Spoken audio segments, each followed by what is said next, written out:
বিশেষত্ব আছে, বুঝছেন? বিষয়টা হচ্ছে কি, লুঙ্গির নিচে দিয়েও বাতাস ঢুকে, উপর দিয়েও ঢুকে, যদি ঢোকার মতো ওরকম করে আপনি লুঙ্গিটা পরতে পারেন। এলো আমাদের বাঙালির খানদানি পোশাক, বুঝছেন? লুঙ্গি পরলি পরে সব দিক দিকে ফাঁকা, আকাশ বাতাস সব কিছুই দেখা যায়, বুঝছেন?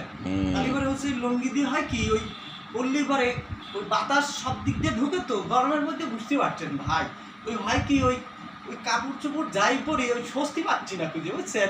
ওই যেখানে খালি গরম, ঢাকার শর্ত ভাই আপনি বুঝেন না, খালি গরম আর গরম, বুঝছেন? তাহলে এবার চিন্তা করতেছে কি, লুঙ্গি ছাড়ার উপায় নাই। এই বেটা ছাল তো লুঙ্গি ছাড়া কেউ আছে রে ভাই, বলেন তো? লুঙ্গির মতো কমফোর্ট জোন কি আছে? নাই। এ ভাই আমি আপনাকে করছি, বুঝছেন? লুঙ্গি বললে এবারে কি কত আরাম, চিন্তা করেন। রাতেবেলা আপনি ঘুমায় থাকবেন, ওই ওই হয়েছে কি, আপনি যখন ঘুমায় থাকবেন রে ভাই, আপনাদের সামনে দিয়ে বাতাস ঢুকবে না ভাই, অন্য একটা রাস্তা আছে সেটা দিয়ে বাতাস ঢুকবে, ঢোকার পরে হবে কি ভাই,